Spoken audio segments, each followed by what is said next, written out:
Bienvenue dans Sous Compromis, le podcast où l'on parle immobilier sans détour. Ici, nous partageons avec vous des parcours d'investisseurs, leurs réussites, leurs erreurs et les compromis qu'ils ont dû faire pour atteindre leurs objectifs. Que vous soyez déjà dans l'immobilier ou vous envisagiez de franchir le pas, nous sommes là pour vous guider, vous inspirer et surtout pour démystifier l'investissement immobilier. Alors prêt à passer sous compromis avec nous?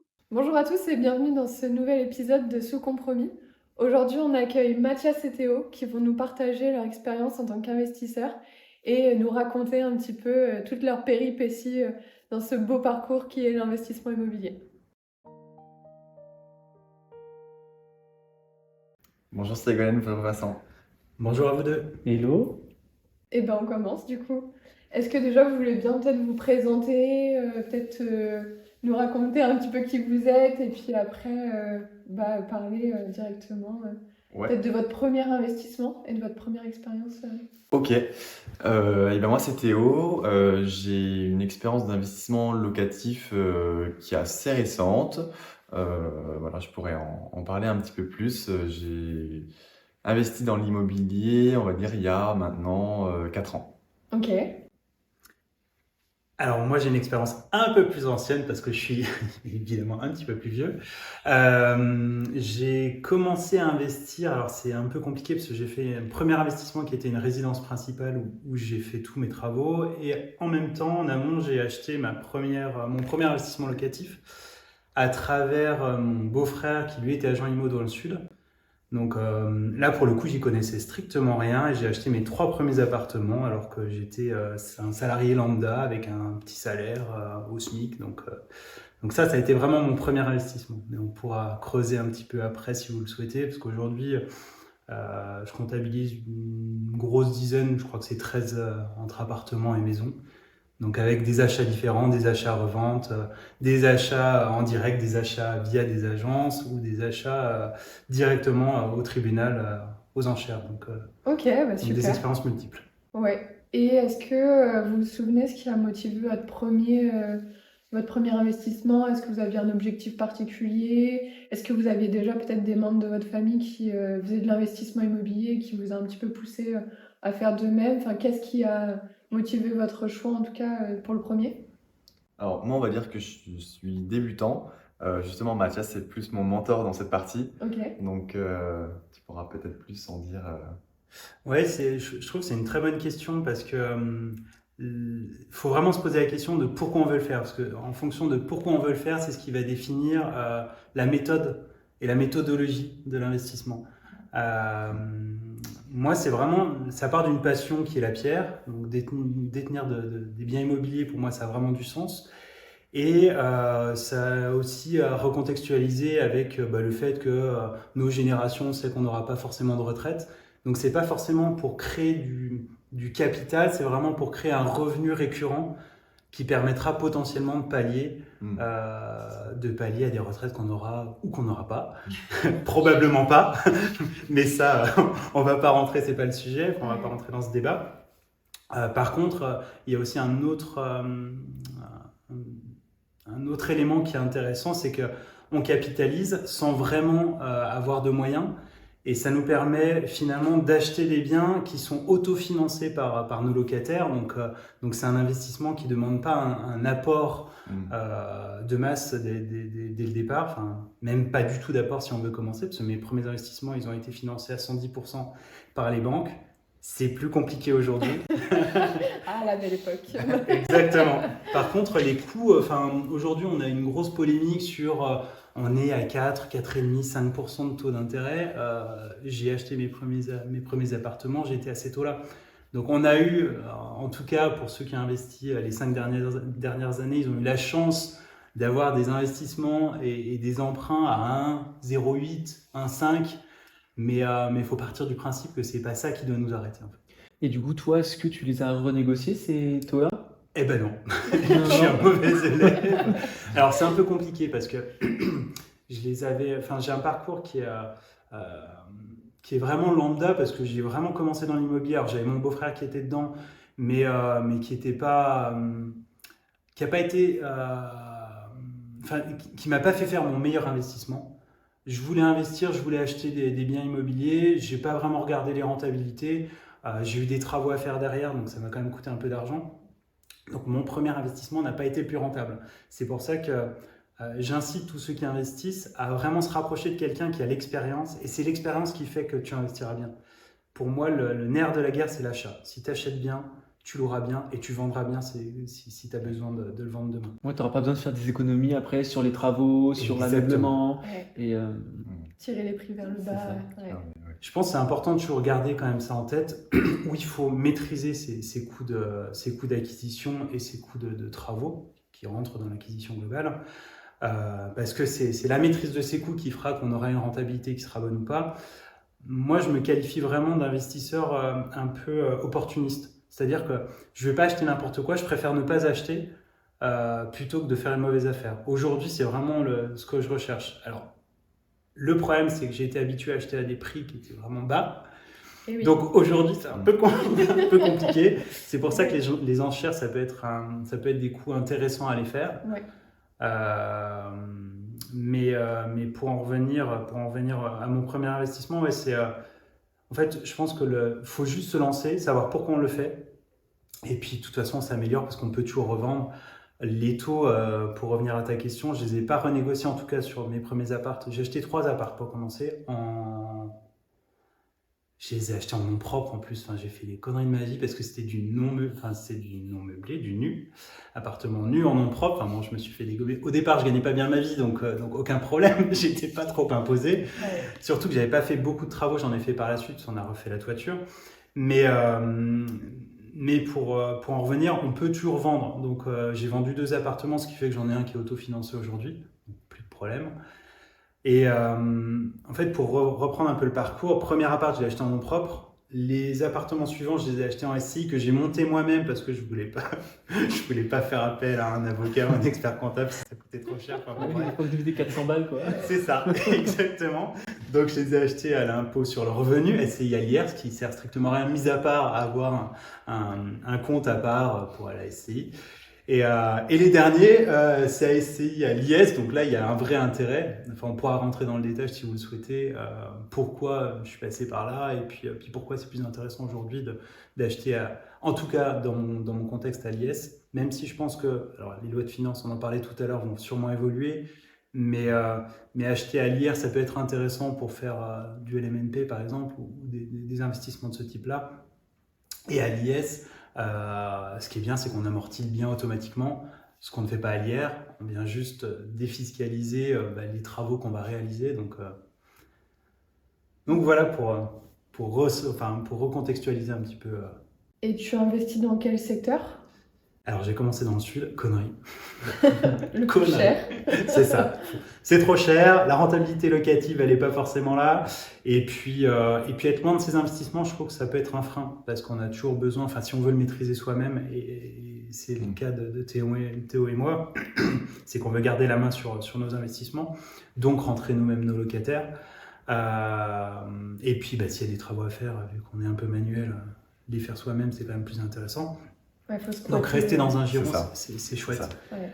Par contre, moi aujourd'hui, la stratégie que j'ai, c'est plutôt aller sur des petits villages, parce que j'ai dans des villes moyennes, de 10 000 habitants, j'en ai à Chalon-sur-Saône aussi, où c'est 30 ou 35 000 habitants, enfin la ville en elle-même. Ce qu'on voit, c'est que le foncier, on se fait dégommer. Il coûte de plus en plus cher, alors que j'ai des exemples concrets. J'ai un immeuble à Tournu, j'ai 4 appartements, c'est des petits appartements, ça fait entre 35 et 60 mètres carrés. Je suis à 2800 ou 2900 euros de foncier pour 4 petits appartements, et j'ai une maison village juste à côté qui est très prisée, mais je paye 330 euros pour une maison de 80 mètres carrés. La différence, oui. Donc ça vient vraiment jouer sur la rentabilité locative. Et on sait que demain, il n'y a plus de taxe d'habitation. Enfin, on ne va pas dans le sens du propriétaire, donc il faut vraiment être attentif au foncier, à l'augmentation qu'on va se prendre du foncier. Donc c'est des calculs à intégrer dès le départ. En plus, avec cette baisse du nombre de transactions en ce moment, je pense qu'ils vont devoir se rattraper quelque part. Les communautés de communes et les communes ont besoin d'argent. C'est sûr. Il faut le garder en tête. Donc le foncier, il va augmenter. À garder dans les prévisions. Ouais, on le voit déjà, même sur Dijon, sur Châlons, etc.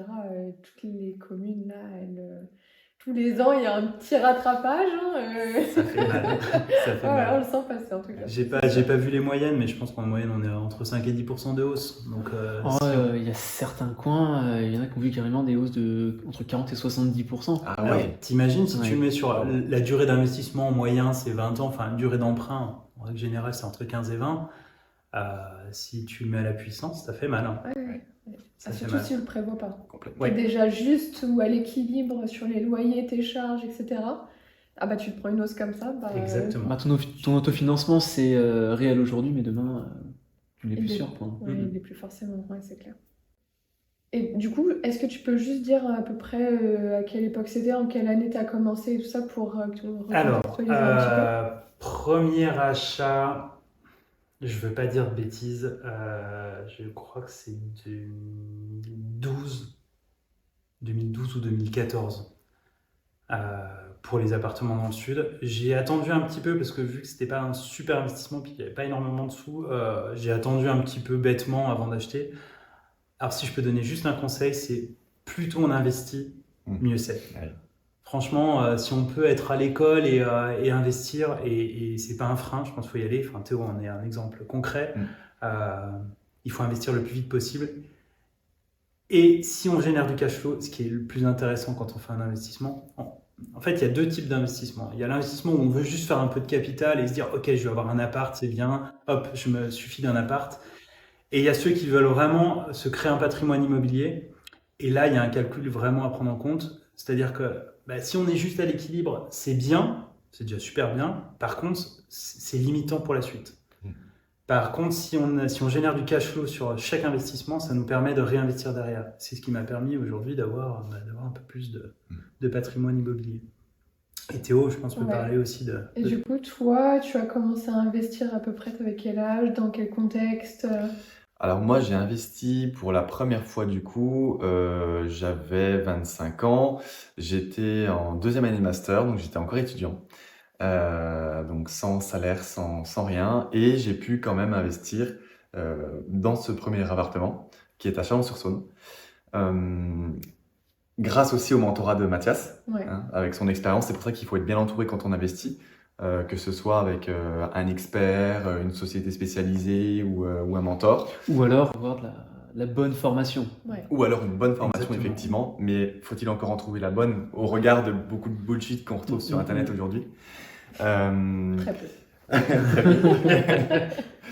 Et l'investissement immobilier, alors beaucoup diront oui, moi je peux pas investir parce qu'effectivement je suis étudiant ou je suis en CDD ou voilà, je suis en période d'essai. C'est faux. C'est faux parce qu'un banquier, en fait, il faut le rassurer. Et si on va voir son banquier avec un prévisionnel, avec vraiment déjà un cas concret, en fait, il faut avoir visité un bien, avoir le prix. Si on a tous les éléments et qu'on peut lui justifier et lui prouver que ça va être rentable, eh bien, comme dans mon cas, c'est accepté. Donc voilà, c'est la préparation et l'accompagnement qui fait beaucoup. C'est ça. Il faut Et t'as surtout des- draguer les banques. Pardon. Non, vas-y, vas-y. Mais pour rebondir juste sur le fait qu'il faille aller rassurer le banquier, c'est vraiment ça. Il faut aller draguer son banquier. C'est-à-dire que si on montre qu'on est capé, qu'on s'est vraiment renseigné sur l'immobilier, sur les avantages, les inconvénients, parce qu'il faut quand même leur prouver que, ok, on sait qu'il peut y avoir des problématiques. Donc, le foncier en fait partie, l'évolution du foncier en fait partie. Donc, si on aborde ces sujets dès le départ, on le rassure, on montre malheureusement pour lui, on s'y connaît mieux que lui. Et automatiquement, ça amène une espèce de subordination qui fait que, ok, il se dit, d'accord, il maîtrise son sujet, je vais vraiment défendre pour lui le projet. Et puis on voit maintenant que Ouais. les banquiers finalement ils comprennent pas forcément Non. ce qu'on leur présente. Il y a On ça leur parle aussi. de rentabilité, on leur parle de cash flow et finalement ce qu'ils font c'est qu'ils prennent le dossier, ils disent bon bah je transmets le dossier et puis ils ont la main sur rien du tout. C'est ça. C'est Et ça. tomber face à un conseiller comme ça, c'est pas forcément C'est évident ça. pour défendre son projet parce que lui-même comprend pas. Exactement. Et pas hésiter aussi à faire plusieurs banques, puisque il y a des banques qui vont plus ou moins accepter facilement, des décisions qui sont parfois encore en agence, ce qui est rare, mais des fois aussi qui sont au siège, donc parfois un peu plus difficiles à obtenir. il faut beaucoup de culot, en fait, je pense. Ouais. Ou même passer finalement par un courtier qui lui-même fait l'investissement, qui comprend ce fonctionnement-là et qui peut lui-même derrière aller défendre le projet Éventuellement, auprès de ouais. différentes banques et qui a le bon réseau aussi, hein. Ouais. Éventuellement, Il y a aussi, les tout à contacts, fait. ouais, c'est clair. Alors, pour rebondir aussi sur ce que tu dis, Vincent, parce que c'est très intéressant, avant d'aller voir ma banque, j'étais allé voir, tu te rappelles, Mathias, un courtier justement, qui pour lui, c'était mort. Je ne pouvais pas du tout investir. J'étais allé, je me rappelle même avec ma maman, et j'étais ressorti dépité du rendez-vous. Et pour dire qu'après, j'ai fait moi-même la démarche d'aller dans les banques et avec Mathias, et c'est là que ça a été accepté. Mais on peut se retrouver aussi sur des situations inverses. Une Ouais. banque qui refuse et vous trouvez un super courtier qui croit en votre projet parce que vous l'avez rassuré. Mm. Et là, du coup, il va bien défendre lui à son tour la banque. Ouais. Et puis je pense que des fois on se dit qu'on évite de passer par un courtier parce que finalement il peut prendre 2, 3, 4 000 euros de frais. Et finalement, est-ce que c'est si impactant que ça si on obtient un financement et qu'on peut aller au bout du projet? Exactement. Si on achète bien, les 4000 Mm. euros seront dans la... Ouais. Voilà, oui, effectivement. Et je pense que, toujours en lien avec les banques, si je peux donner un conseil que j'ai pas appliqué à moi-même et que j'aurais vraiment dû, c'est être multibanque. C'est-à-dire que pas mettre tous les œufs dans le même panier. Parce qu'aujourd'hui, j'ai atteint des niveaux d'endettement dans ma banque. Enfin, j'ai rien à cacher, je suis au Crédit Agricole. J'aurais dû faire des investissements dans 2 ou 3 banques. Et avoir 3 banques, l'avantage, c'est qu'il y a l'antériorité, donc ils vous connaissent. Et ça amène une espèce de fluidité pour obtenir des emprunts. Aujourd'hui, je vais revoir mon banquier, je vais lui montrer mon dossier, il va strictement rien y comprendre parce que j'ai l'IR, j'ai l'IS, j'ai non propre, SCI à l'IR, SCI à l'IS, j'ai des RP, j'ai fait des achats-reventes, ils comprennent strictement rien. C'est ça. Donc, il va falloir que je bataille encore plus, alors que si j'avais fait le travail en amont, j'étais pas connu, mais potentiellement j'étais moins endetté, donc moins risqué. Donc, j'aurais... on démultiplie les capacités d'emprunt parce que grosso modo, une banque, ça dépend des banques, mais au-delà d'1 million, ça commence à être compliqué. C'est ça, il y a une limite. De réinvestir chez eux. Donc, le fait d'avoir 2 ou 3 banques, 1 million par 3, 3 millions. Donc là, on peut aller vraiment un peu plus loin. On parle vraiment, je pense, dans ce cas-là, d'un pool bancaire pour diluer les risques. Oui. Ça, c'est une notion qui est hyper importante quand on investit, parce que comme dit Mathias, vu qu'on est capé à un certain niveau qui est bien sûr en général 1 million, d'avoir ce pool bancaire, on peut avoir plus d'investissement. Notamment peut-être en passant par la création de SCI derrière, notamment à l'IS, pour investir. Tout à fait. Et puis généralement aussi, tu as des conseillers aussi qui sont pros quand tu as des SCI à l'IS. Du coup, tu tombes sur des... Alors, ça dépend les banques. Ça dépend. Nous, je sais que ça nous a aidé Ouais. sur notre premier investissement parce que quand on lui a dit qu'on allait faire une SCI à l'IS, on est tout de suite allé sur un conseiller pro qui maîtrisait un peu ces sujets-là, l'investissement, etc. Et ça nous a un peu aidé à avoir un crédit plus facilement. Mais oui, après, ça dépend le conseiller. Ouais, sur encore le- une fois, c'est une question d'homme, d'humain. Ouais. Et il y en a qui comprennent pas. Si à l'IS, j'en ai encore vu moi, parce que j'ai changé pas mal de conseillers. Et il y en a beaucoup qui me disaient, on va l'intégrer, on va la mettre en rapport avec vos revenus. Non, c'est une SCI à l'IS, c'est une société propre, C'est ça. qui a sa fiscalité propre, donc qui a finalement rien à voir avec à fait. moi. C'est clair. Aujourd'hui, la problématique, c'est qu'aussi, les conseillers ils changent tout le temps, quoi. Il y a une rotation qui est... On est censé créer du lien avec ce conseiller pour qu'ils connaissent notre dossier, qui nous facilite un petit peu l'accès au crédit. Et en fait, tous les 2 ans, il change et C'est on ça. est un peu embêté, quoi. C'est vrai que Exactement. parce que sur des conseillers particuliers, les conseillers pros sont moins contraints. Je sais Ouais. que nous, notre conseiller pour notre SCI est là depuis au moins 5-6 ans. Donc on peut quand même Ouais. nouer quelque chose. On l'a recontacté récemment et il dit, ah oui, mais je me souvenais de votre projet, il était carré comme vous l'avez présenté. Voilà, il se souvenait quand même du projet, du dossier. Et c'est toute cette relation de confiance qu'il faut recréer à chaque fois qu'on va Mm. avoir un nouveau conseiller ou que son conseiller change. Ouais, c'est long. C'est ça. Est-ce que du coup, vous voulez bien nous parler un petit peu de... vous avez acheté vos premiers apparts, etc. Comment vous avez géré? Est-ce qu'il y avait des travaux à faire, pas de travaux? Vous avez délégué, pas délégué? Enfin, est-ce que vous voulez bien un peu nous raconter comment ça s'est passé la suite? Tu vas commencer. Ouais. C'est vrai que c'est une bonne question, Ségolène, parce que quand on achète notamment son premier bien locatif, on se dit, ok, j'ai signé, j'ai acheté, maintenant, qu'est-ce qui se passe? C'est important aussi, je pense, de mettre en valeur son bien pour, derrière, le louer plus cher et avoir une meilleure rentabilité. Moi, c'est ce qui s'est passé. J'ai acheté un appartement dans un immeuble collectif. J'aurais pu le louer en l'état, voilà. mais on a fait quand même pas mal de travaux pour l'embellir et ça augmente la qualité de vie aussi. Donc, qui dit meilleure qualité de vie dit appartement plus cher, loyer plus cher. Donc, on s'est pris au jeu de faire des travaux. Alors, moi, pour la petite histoire, niveau travaux, je suis complètement nul. C'est Mathias qui m'a tout appris. Et on a refait finalement quasiment tout. Ouais. Mais c'était du travaux sans décennale. On va dire que c'était pas du gros œuvre. C'était refaire les peintures, refaire les sols, refaire toute la salle de bain quand même. Mais voilà, c'était quand même des choses, ça touchait pas aux grosses œuvres.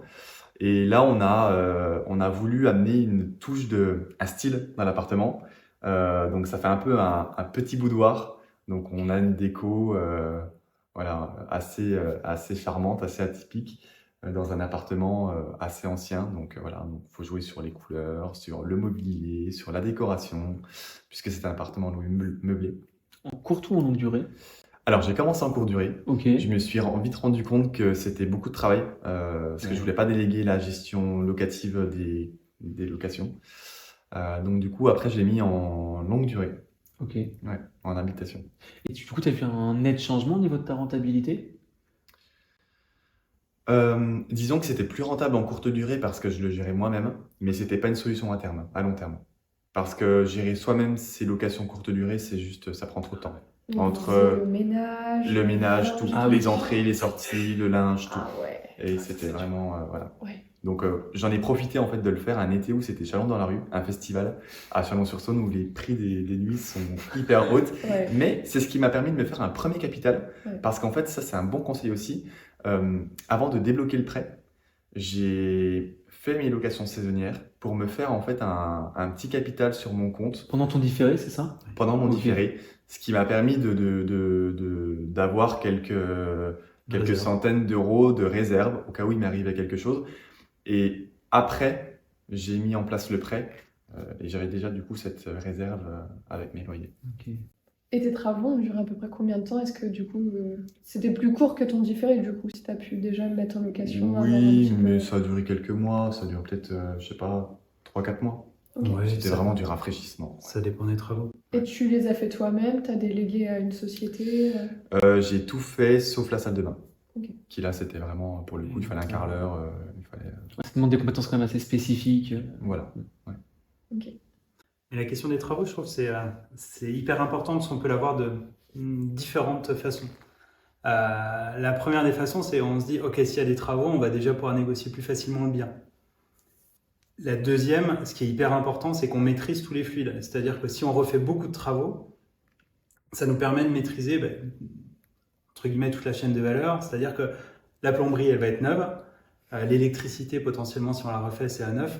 En fait, moi, j'ai plutôt tendance à acheter... Je préfère acheter des plateaux où je refais tout. Enfin, je schématise un peu, hein, mais je préfère acheter des ruines. Enfin, j'ai acheté la petite maison juste à côté de Tournu. C'était une mamie qui a vécu dedans pendant 50 ans, je pense, qui avait jamais fait de travaux. Donc, l'objectif, c'était de tout arracher et de reprendre l'isolation, l'électricité, la plomberie. Ce qui était un peu précurseur à l'époque parce qu'on n'avait pas tous les DPE, les machins, enfin, toutes les interdictions qu'on peut avoir aujourd'hui. Et vraiment, je pense que ce qu'il faut garder en tête, c'est que quand on achète quelque chose, il faut, en tout cas moi c'est ma vision, c'est je pourrais vivre dedans. Donc première chose, investissement, ça nous coûte moins cher, on crée du déficit, parce que qui dit travaux dit, alors en tout cas quand on est à l'IR, c'est pour ça que j'ai fait beaucoup de travaux, donc j'ai créé pas mal de déficits. Ouais. Et puis, donc, comme je vous disais, ça permet de faire des choses un peu plus belles et à notre goût, avec tous les éléments qui sont un peu plus modernes et l'électricité qui est aux normes et ainsi de suite. Donc, de repenser un peu le bien.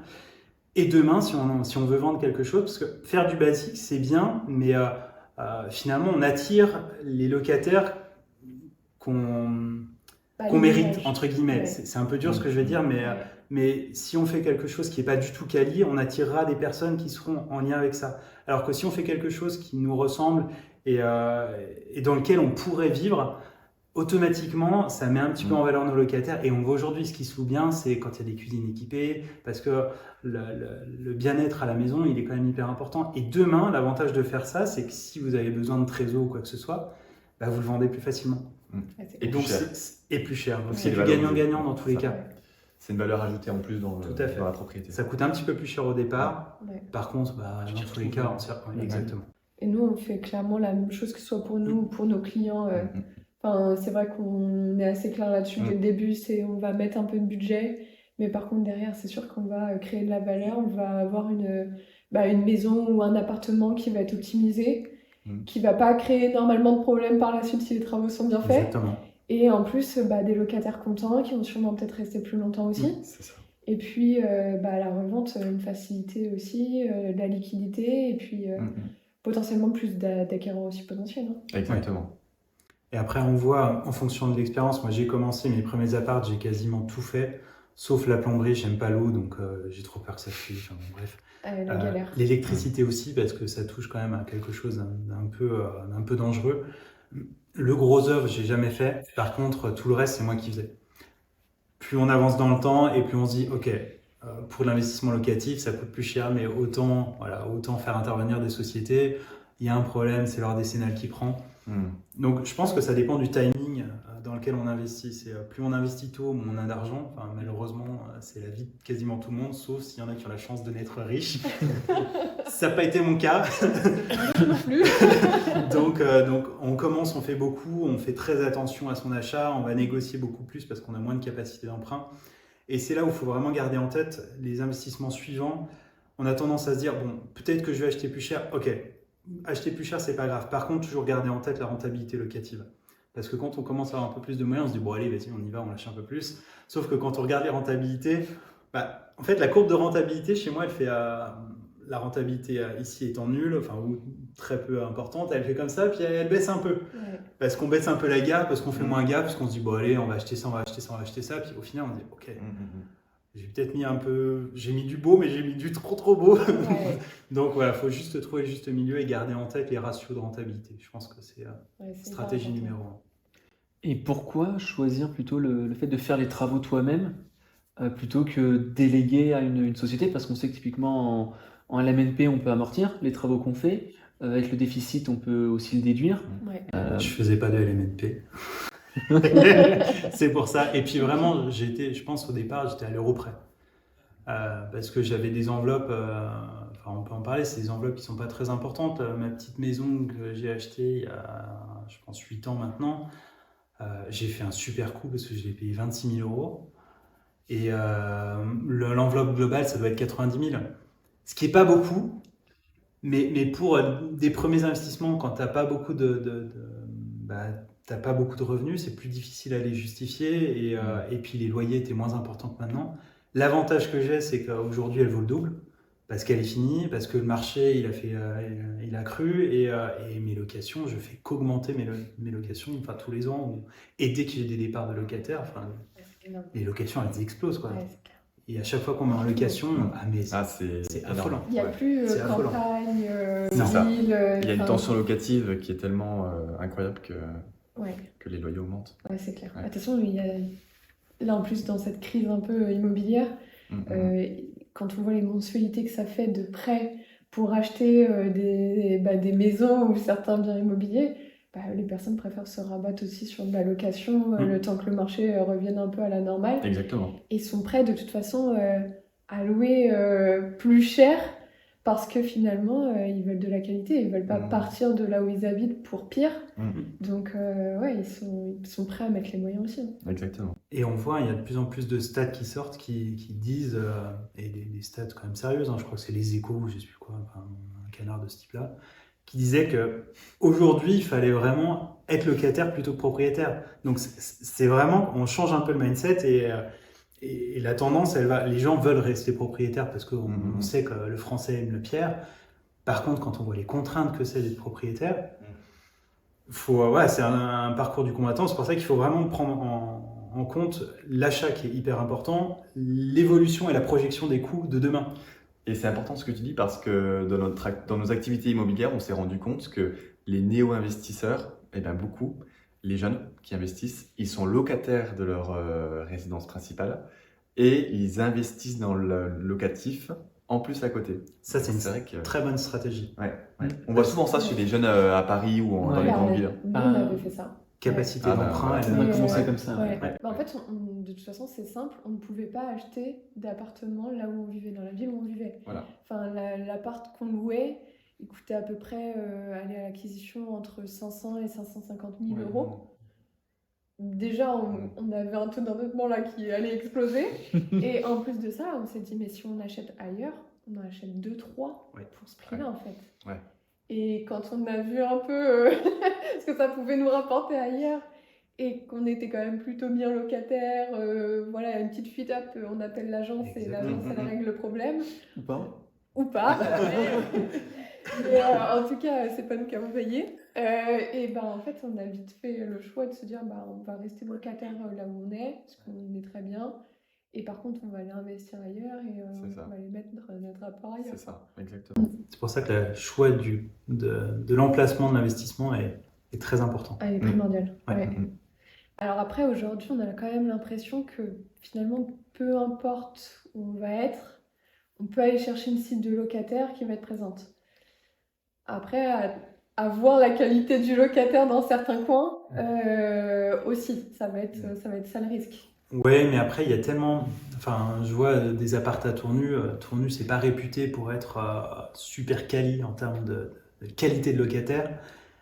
Par contre, il y a une demande qui est tellement folle. Enfin, j'en ai mis un en location il y a pas longtemps. J'ai eu peut-être 50 demandes Ouais. sur un 35 mètres carrés. Enfin, donc le choix du locataire, c'est vraiment le choix du roi. Hein. On choisit vraiment la typologie de locataire qu'on veut. Ouais, parce que tu as un Ça. logement qui est aussi décent, qui est Ouais. joli, Ouais. qui est attrayant. Oui. Voilà. Ouais. Si tu loues des choses qui sont pas intéressantes, tu as moins de locataires. Ou Ah tel bah, locataire tu oui. mérites, comme tu Ouais, dis. ouais, exactement. Ouais. C'est ça. Et demain, les prochains investissements, je pense que c'est plutôt de la maison. Ok. Ah oui, il y a ça aussi. Ouais. Parce qu'on voit qu'il y a quand même un turnover dans les locataires qui est présent. En moyenne, il reste 2 ans, 2 ans et demi. D'autant plus en meublé. Exactement. Ah bah oui. Ouais. En maison. Et encore, moi, c'est du nu, c'est pas du meublé. Donc, Ouais. il reste pas très longtemps, parce que c'est typologie de jeune, 35 mètres carrés, C'est ça ça, n'a pas d'enfants. Ouais. Moi, je suis moins fan de la maison parce que je me dis justement que une maison, ça veut dire que c'est généralement un couple avec 1 ou 2 enfants, un animal, un chien. Donc, ça veut dire que la dégradation du bien, elle est plus importante typiquement un appartement meublé qu'on va louer. Elle est plus rapide aussi. Plus rapide aussi, Ouais. donc ça veut dire plus d'argent à mettre finalement pour maintenir le bien dans des conditions correctes. Alors, ça dépend encore où tu achètes. Parce que nous, dans nos coins, ce qui se recherche beaucoup, c'est la maison. Tu ouvres tu vas voir toutes les agences, tu ouvres le Bon Coin, tu regardes ce qu'il y a à louer en maison. C'est clair, il n'y en a pas. Il n'y a pas de maison. Donc, je pense qu'acheter. Alors, tu as les problématiques de la maison, bien évidemment. Mais toujours dans cet esprit où tu achètes grosso modo une ruine ou une grange ou une longère, parce qu'il y en a beaucoup dans nos coins, que tu divises et tu laisses des tout petits terrains. Ok. C'est vraiment un investissement qui peut être intéressant à regarder parce que les gens cherchent de l'extérieur pour beaucoup. T'es pas la typologie, tu peux aussi avoir du jeune parce que quand je vois ce que je loue, mes appartements et ce qu'on pourrait potentiellement louer une maison, on est à 300 € près, quoi. Alors, ce qui est beaucoup, mais appartement 35 mètres carrés versus maison. Ouais. Et il y a vraiment un rapport à regarder parce que je pense que l'investissement, en tout cas dans une longère et puis divisé en toutes petites maisons, des maisons de 70-80 mètres carrés, ça peut être intéressant. En tout cas, c'est très prisé. Ouais, c'est ça. Mais de toute façon, quand on regarde même les 20 minutes autour de Dijon, c'est ça aussi, hein, c'est que les gens préfèrent des fois s'éloigner un tout petit peu, avoir des loyers soit équivalents ou soit un peu plus faibles, mais avoir peut-être plus d'espace en extérieur. Les gens sont prêts à faire de la route pour aller au travail. Quand on voit des villes pas très loin, même tu vois, Quetigny, Longwy, etc., on peut avoir des prix d'acquisition qui sont un peu moins élevés et finalement aussi avoir pas mal de locataires qui recherchent Une rentabilité plus intéressante aussi que Ouais, du en coup. centre-ville de Dijon. Ouais, Mais tu touches pas les mêmes cibles de, Non, c'est de sûr. locataires. Non, complètement. Et après, c'est quid de la revente. Une maison, enfin un immeuble de rapport, je sais que si demain je le vends, j'aurai du mal. Parce que on diminue le nombre de clients potentiels, le nombre de personnes intéressées, exactement. Alors qu'une maison, clairement, c'est tout de suite plus sexy et ça part beaucoup plus facilement. Et en plus, si elles sont divisées, surtout aujourd'hui, les gens ont moins de capacité d'emprunt. Donc, si tu veux rester maître, si tu as une longère qui fait 3 maisons, bah, si tu veux t'en séparer d'une, tu peux t'en séparer d'une. Faut créer une copro, mais et encore, pas forcément, parce que si tu divises bien, tu peux avoir des maisons totalement indépendantes. Donc c'est vraiment à étudier. Ouais. Et vous avez déjà fait, du coup, tu disais, de ces gros travaux quand même, là, pour rénover la maison en entier, partir un peu de rien, 4 murs, un toit, Ouais. et puis. Et t'as pas eu de problématiques, t'as pas eu de grosses galères, On a justement. toujours des problématiques, Ouais. surtout dans les délais et puis dans la maîtrise des coûts. Mais si, le plus difficile, ça a été là, j'ai un plateau. En fait, sur Chalon-sur-Saône, j'ai acheté 2 appartements. Un qui est totalement loué, que je suis en train de vendre là parce que je l'ai acheté un peu cher, mais je le vends très très cher parce que celui du dessous veut le vendre. Ok. Enfin, veut l'acheter, pardon. Ça me permet de garder l'appartement du dessus. Par contre, il y a toutes les contraintes avec les compteurs électriques, les compteurs d'eau. Et là, c'est vraiment, ça peut être une galère longue, en tout cas, parce que ça fait 2 ans que j'ai acheté et celui du dessus est pas encore loué, parce que le temps que les artisans viennent déjà, qu'on se rende compte que il faut refaire toute la colonne sèche parce qu'elle n'est plus, elle est plus aux normes. Donc, faire les dossiers chez Enedis qui sont juste hyper compliqués. C'est horrible. Ouais, c'est long, c'est coûteux. On a le cas là sur un immeuble à Autun. Ouais. C'est sympa, Ah hein, franchement, 4 appartements, donc 4 compteurs. Parce que là, ils font pas de colonne, ils passent en aérien. Ouais, Ah ouais, Ouais. ok. Parce que ça revient moins cher de passer en aérien et de ouais, percer directement dans la façade dans la façade. que de recréer une colonne Ouais. pour chaque logement. Ah Ouais. ouais, ok. Ah ouais, non, Il faut sinon que les je coûts réfléchisse sont à ça. Ouais, monstrueux, ça va vite, hein. Ouais. Et c'est tout des coûts à intégrer Ouais. pour anticiper au maximum. Bah, c'est surtout que ça, c'est un peu la partie cachée et obscure. Enfin, c'est qu'on le Oui. sait pas, on dit, Ah bah, oui, faut oui. mettre un compteur, ouais, Oui. un compteur, ok, super, et puis après, quand on nous annonce le tarif, on Ouais, n'avait ouais. pas prévu que ça allait être aussi cher. Hein. Surtout, là, il y en avait, mais c'était des vieux compteurs et en plus, ils étaient en triphasé, donc plus du tout adaptés pour la maison, enfin pour un appartement, quoi. Donc oui, il faut refaire ça, mais c'est des choses qui sont longues. Mais l'avantage, c'est, en fait, c'est ce que je dis toujours et c'est ce que j'ai toujours dit à Théo, c'est vaut mieux investir, même si on ne fait pas les investissements de notre vie, qui sont super bons, avec des super rapports. L'avantage, c'est qu'on a quelque chose à vendre. Ouais. Et quand on a quelque chose à vendre, la preuve, là, j'ai vendu mes appartements dans le sud. Alors, je suis désendetté totalement parce que j'ai remboursé mes emprunts. Ça ne m'a pas rapporté un centime. Par contre, j'ai un appartement qui est totalement autofinancé aujourd'hui. Et Chalon, ça fait la même chose. Je n'ai pas très bien investi. Par contre, j'en ai vendu un. J'ai eu la chance de tomber sur le client qu'il fallait et qui a mis le prix pour acheter sa tranquillité. Et ça me permet de financer le reste. Et ben du coup, là après, ce que vous nous avez un peu raconté, on voit que vous êtes plutôt sur la longue durée, la location longue Oui. durée. Est-ce que du coup, c'est un peu quand même à contre-courant, en tout cas, on entend quand même beaucoup de gens qui disent, allez, rentabilité, c'est courte durée. Vous êtes un peu à contre-courant de ça. Est-ce que c'est un choix? Pourquoi ce choix? Alors moi, pour avoir fait les deux, du coup, courte durée et longue durée, j'ai préféré la longue durée parce qu'en saisonnier, donc en courte durée, le problème majeur, en tout cas que moi je rencontre, c'est que déjà je voulais gérer seul, ça prend trop de temps, donc c'était pas possible. Mais sinon l'alternative, c'est quoi? C'est de déléguer à une conciergerie. Et le pourcentage pris entre une conciergerie et les frais d'Airbnb viennent complètement manger la marge. Et c'est là où moi je vois un frein. En tout cas, un premier frein. Et un deuxième, c'est qu'on a on a un turnover de locataires qui est énorme. Et au niveau de la dégradation, tu en parlais tout à l'heure, Vincent, là, pour le coup, on le ressent aussi, puisque les équipements sont utilisés comme pour la première fois tout le temps. Ah, c'est vrai. Et on a des locataires qui font pas aussi attention que s'ils vivaient dans le logement. Même si on a des locataires qui sont très bien, ben voilà, on n'a pas on n'est pas autant consciencieux. Ça, c'est une deuxième chose.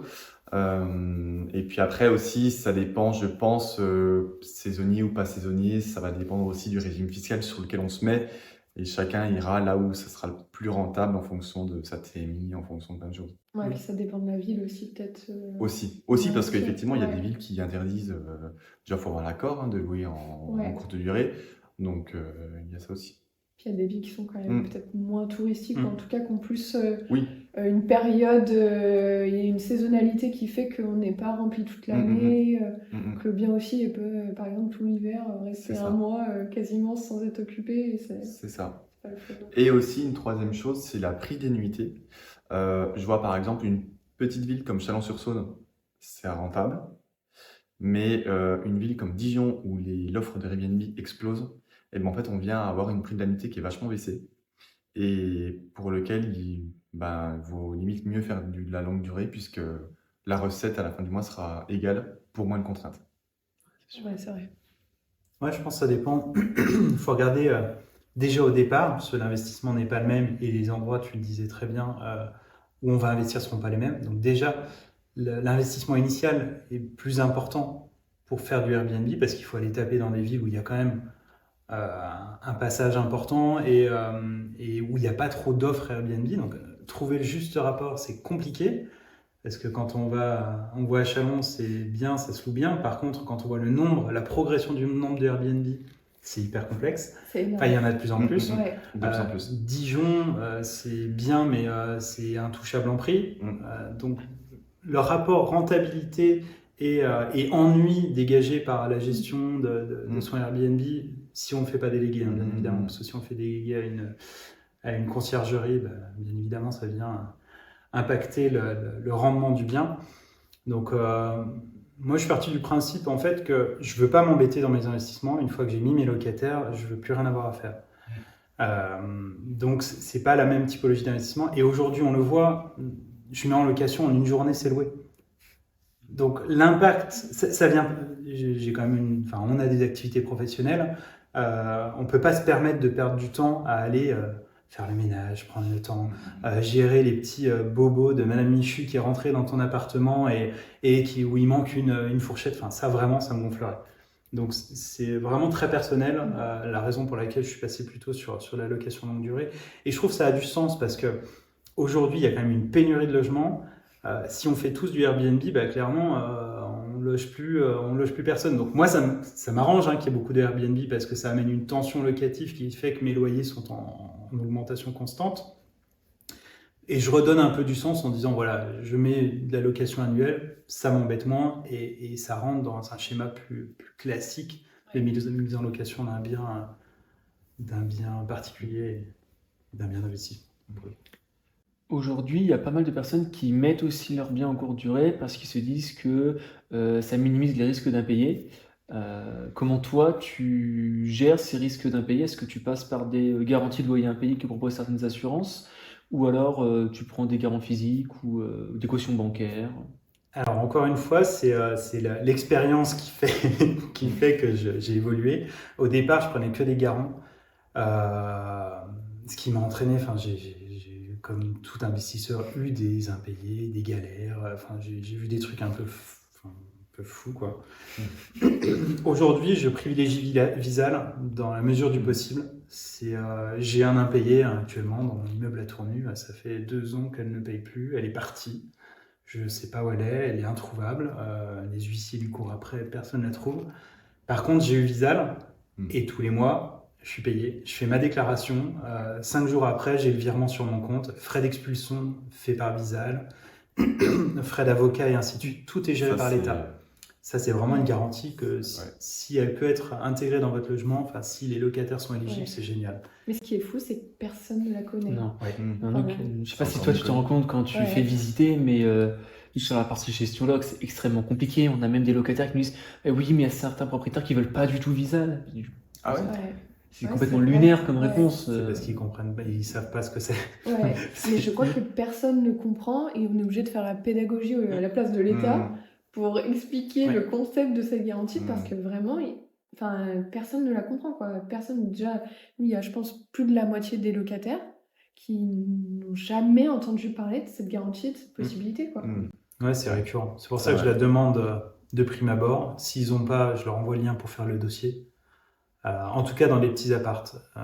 Les appartes où on commence à avoir des loyers un peu plus importants, au-delà de 800-900 euros, on en trouve, mais c'est un peu plus complexe parce que c'est pas la même typologie de personne qui vient.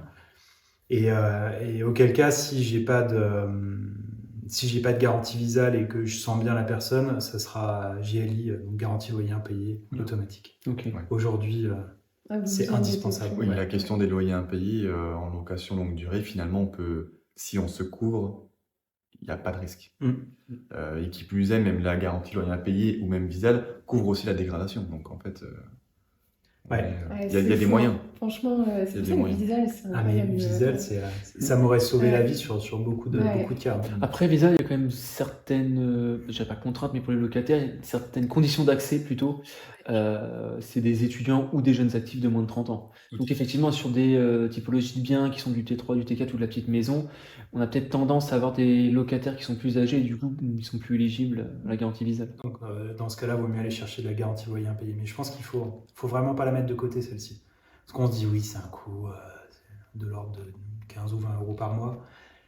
Mais 15 ou 20 euros par mois, quand vous avez un locataire pendant 2 ans qui ne vous paye pas vos 800 euros par mois, Il faut payer le crédit, les charges. et en plus, l'état dans lequel on récupère l'appartement, enfin, j'ai encore eu le cas à Tournu, manque de peau, c'est pour ça que maintenant je demande à Tournu, je demande Visal, c'est que j'ai eu un impayé pendant, je sais pas, peut-être 6 mois, alors j'ai eu la chance qu'elle m'envoie sa dédite. Elle a voulu récupérer sa dédite, enfin reprendre l'appartement tout de suite après, parce que je pense qu'elle avait trouvé personne, donc je lui ai dit non, dédite envoyée, vous partez, heureusement, j'ai retrouvé, bon, j'ai perdu l'équivalent de 3000 euros. J'ai retrouvé l'appartement dans un état pitoyable. J'ai voulu faire appel à des huissiers qui connaissaient la dame. Ils m'ont dit clairement, si vous y allez, vous perdez votre temps, votre argent. Ouais. Donc, vous ne retrouverez rien, ni vos 3000, ni les travaux qu'il y a à refaire. Donc, Visal, pour le coup, et garantie loyer impayé, c'est hyper important. Ça sécurise finalement l'investissement. Et même au-delà de ça, quand on va voir son banquier, ça le rassure. Ouais, c'est vrai. C'est pas très long à mettre en place, hein, que ce Non. soit Visal Non. ou l'assureur. Oui, on envoie oui. le dossier Ça et se fait en c'est 5 quand même minutes, assez ouais, rapide. tout à fait. Ouais. Mais indispensable. Ouais. Et du coup, si vous aviez du coup un conseil à donner à quelqu'un qui voudrait commencer l'investissement immobilier, quelque chose que vous ne referez pas, par exemple, dans vos futurs investissements et qui est primordial aujourd'hui? Premier conseil, s'entourer. S'entourer de personnes qui ont investi, se renseigner. Ne pas être seul. Ne pas écouter, enfin, si vous entendez tu vas être millionnaire en 5 ans ou tu arrêtes de vivre, enfin tu arrêtes de travailler en 1 an ou 2 ans avec l'immobilier, c'est faux. Ouais. Faut pas se leurrer, sauf si vous avez des capacités d'emprunt qui sont dingues. Et autant vous dire que même aujourd'hui, en ayant des salaires corrects, les capacités d'emprunt, elles sont capées. Donc, faut pas se leurrer, on ne fait pas des millions d'euros avec l'immobilier, ça c'est juste du bullshit market. La réalité, c'est qu'on peut investir, on peut se créer un patrimoine avec peu d'argent. Ça, c'est vrai. Ouais, c'est vrai. Mais c'est sur du long terme. Ah, c'est de l'immobilier. Ouais, Exactement. tout le monde le dit, de toute façon, ça reste un C'est ça. placement sur du long terme. Donc, Exactement. Et si j'ai un conseil à donner, c'est l'achat. Achat. Attention. Ouais. Le prix. Si on achète bien, on fait tout bien derrière. Ouais. Et peut-être la partie juridique aussi qui peut être importante. hein, Et la parce que, partie juridique. Aussi. on peut avoir des petites surprises parfois. Oui. Il faut vraiment être. Encore une fois, il faut être accompagné et il faut être guidé parce que l'immobilier, ça paraît simple, c'est hyper complexe.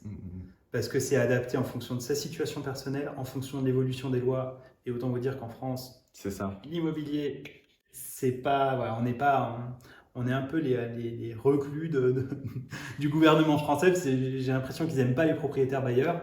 La réalité, c'est qu'on propose à la location des biens pour les gens qui n'ont pas forcément les moyens d'investir. Donc, je trouve ça plutôt valorisant. Même les étudiants. Même les étudiants, des, ouais. des gens qui viennent apprendre, se former, Exactement. et puis potentiellement créer de la valeur après en France. Donc ça devrait être vertueux, c'est pas perçu comme ça au niveau de l'État et c'est l'État qui décide et qui vote les lois. Donc la réalité c'est qu'on est dépendant des lois qui sont votées, qui changent tout le temps.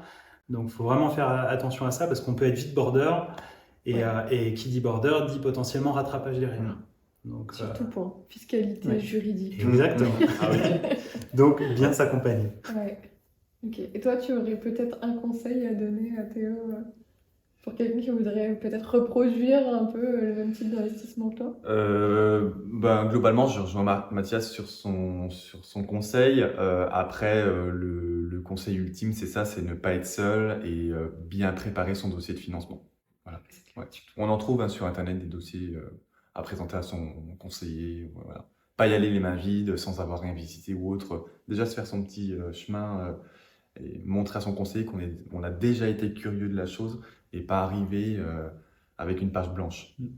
Ouais, c'est clair. Ouais. Eh ben, merci beaucoup. Je sais pas si tu voulais Non, non, peut-être j'ai rajouter un truc. juste ajouté être un peu pugnace parce que c'est cette envie d'y aller et il faut jamais baisser les bras parce que on a des gens qui nous ferment des portes, ça c'est clair. Ça arrive tous les jours, mais il y a d'autres portes à ouvrir, donc Ouais. c'est important d'aller les ouvrir celles-ci. Parfait. Eh ben, merci beaucoup. Ben, merci à vous Merci deux. à vous deux. Merci. Et puis, en tout cas, merci d'avoir écouté ce podcast.